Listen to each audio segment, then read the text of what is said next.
Today is a missing piece that I love to teach because I feel like it fills in some gaps on a longer scale of what parenting is, kind of on a timeline continuum. Often moms will come to me at different points on this timeline because they're not really clear about what's happening. And I want to share this with you so that you can kind of have an idea of what most of us experience. For some people, this is going to be a huge shift because you're going to see kind of in an external way what you've been dealing with. And some of you will have aha moments, but anyway. So the timeline of kind of parenting and kids in general is when they're first born until they're about 8. There's a lot of different stages that go in here. But basically, they're trying to figure out who am I versus who are you, and then who are we kind of as a family. When they're first born until the age of 4, their brains are in a theta and delta state, which means our dream state of what happens to us when we're dreaming is where they live. And everything, their brain waves are very slow, so they're picking up everything. That's part of why there's such immense learning going on. I mean, within 1 year, there's language acquisition, and there's all kinds of motor skills, and there's this huge way that they know context and voices, and they know how to respond to things within a year or 2. It's really phenomenal, all the things that's going on, but it's because the brain is in this very tender state, and that happens for about 4 to 5 years. I'm giving that piece to you because it's really important that we work on our anger in those years because we're setting such a huge foundation for the rest of their life. In fact, my theory when I first had Jordan was if I could get those years right and really invest well and really work on a foundation in those years, then I would have very little to do as time went on. I wasn't perfect at it, but it was my theory, and I think it can hold. If we're really intentional, I think it's incredibly powerful time in their lives. So basically, part of also what happens is our kids get their meaning and identity for who they are in the world. What am I like? Am I valuable? Am I not valuable? By our responses. So, if I want extra dessert and you give me extra dessert, you must love me because I'm pretty special. And it doesn't mean any of that, okay? But that's how kids are interpreting things. They're creating their own perceptions and ideas. Sometimes they feel loved because we acted toward them and we wrapped them in a blanket. And sometimes on the converse, they may feel unloved because we took the blanket because we're trying to make the bed. And now here we are, they're unloved, and we've given them a great wound. Okay, does that make sense? I want you to hear that because our actions do truly matter, but only kind of half. Because how they take it is going to be how they take it, and it's going to be their work in the world. So I want to encourage us to be careful, but not neurotic. Okay, so the brain is developing all the way up until 23 when it finally finishes developing, okay? So we have all of these stages going on with our kids in brain development that if we're oblivious to, we just think they're crazy because now they're not doing and being and acting like we know who they are. And it's true, they're completely changing like little cocoons and then caterpillars and then butterflies. So every stage they kind of don't look like what they did. So when moms ask me, how do I just make my kid do what I want? It depends what stage they're in, okay? So when we understand the stages, there's less need for anger because we can start to work with the stages. Part of also what's going on with the kids, and this is going to make a lot of sense, is they go from an external needing us to tell them, do this, don't do that, try this, don't try that, oh, be careful, we have to baby-proof the house, we have to change their diapers. I mean, we're doing everything for them. They are depending on the external world to tell them what to do, right? And through the years, that's going to change so that hopefully they have an internal sense of who they are and their direction. So we're going to talk, I'm going to kind of address this timeline as well as this timeline. So I want you to think, if your kids are in the tween stages, which we'll talk about in a minute, then they are in the stage of saying, wait a minute, everybody's in the world's trying to give me an external thing about what's going on, but hold on, my internal compass is kind of kicking in, and I don't know if I agree with that or not. So this is often the stage 2, the 9 through 12. Let's talk about that for a minute. What's going on with them is, wait a minute,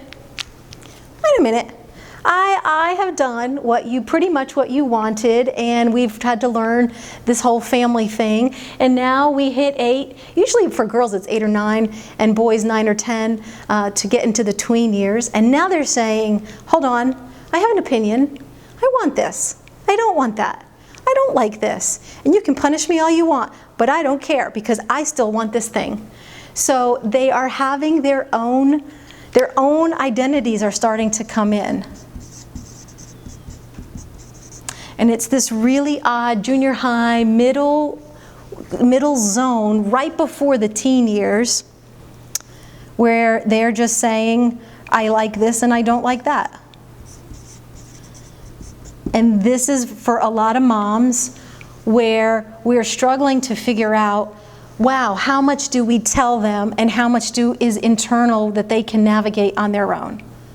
Okay? So what we're going to have to understand really, and the whole way on,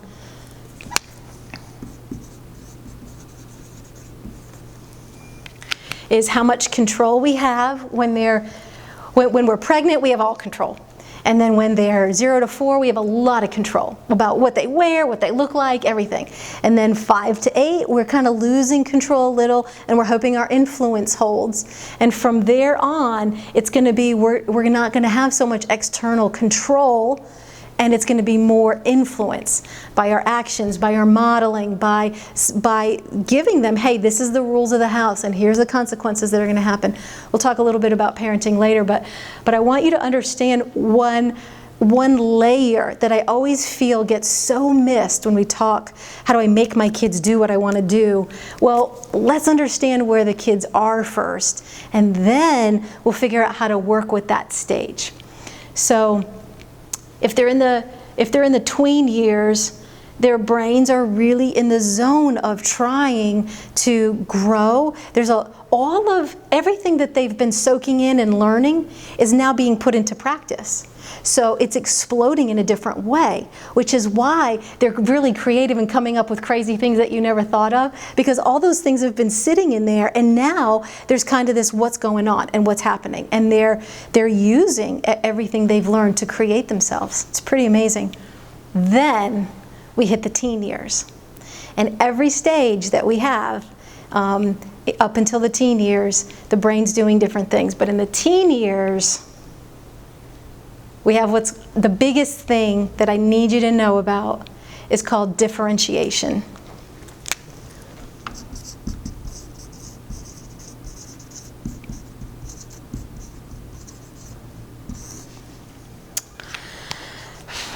This is a psychological process that happens where, because of all of this growth, the teens are now saying, I am not you, Mom. I am not you, Dad. I don't even know if I'm in this family or where I fit in this family, but I am me, and I am me in a whole different way. And when we don't understand this, we try to squish it down, and we don't know how to work with it. So I want, for the purpose of this discussion, I want you to know that this is a thing and it's actually happening, and it's important. Which means if you guys don't have tattoos, they're gonna want a tattoo.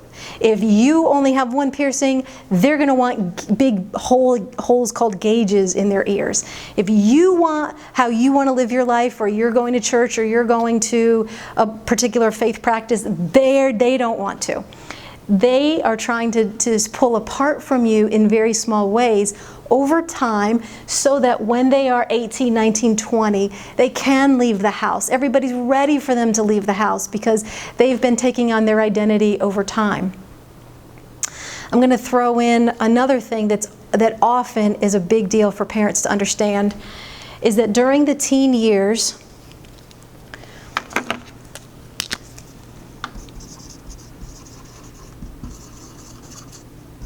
their brain cells are honing.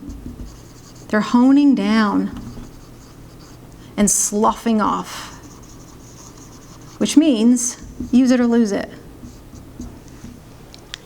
If the teen's brain, and I get that this is true for like 0 to all the way on, but not anything like the teen years. In the teen years, when they're teens, their brain is saying, do I need this brain cell or is it a waste? So I have discovered for myself, and when I've talked with other moms about this, instead of letting your kid hole up all the time in their room, or all the time on video games, or all the time just do their own thing because they're prickly and you don't know how to engage with them, I think it's really important to expose them to a wide variety of things in the world. New and different foods. Go to an Ethiopian restaurant. Go to the Cinco de Mayo festival. Go to an art museum so that they can maintain and keep those brain cells. Because the brain is saying, whoa, a Cinco de Mayo festival, wow, well, we need all of the cells for the colors. We need the cells for the interactions. We need the cells for the dancing. We need the cells for the music. Hey, let's keep all that. So it's a pretty amazing thing that the more and variety of experiences that they get, the more it's helping the brain stay creative and with all their brain cells and do what they need to do in the world. I know some of you are like, fine, try to get my kid out of his room, and we will address so many things a little later. Our jobs during a lot of this is to continue to figure out how to give our kids the way to go from us telling them all the time to them being able to do it, to them being able to take ownership of their lives, to make choices for themselves. So that happens more and more and more and more as time goes on. And what that helps us do is let go of control. If we're still trying to do everything for a tween, they're going to be driven nuts and we're going to be driven nuts. And there's nothing that anybody could do to help you make them do stuff, because it's just kind of developmentally inappropriate for where they are. So I wanted you to have kind of a visual and kind of a long-term understanding of what's going on and when, but with the context that the brain's really not done developing until 23. So even though the kids are 18, 19, 20, they still need some influence from us. They still do need a little boundaries and a little bit of help because they're not done growing. This is for you to just have a bird's eye view of maybe what's going on in your house. And I'm sure that for any one of these, there's way more things you can learn. Please, please, I challenge you, feel free for every kid in your house to understand their brain development stage and their kind of psychological stage of what they're trying to do.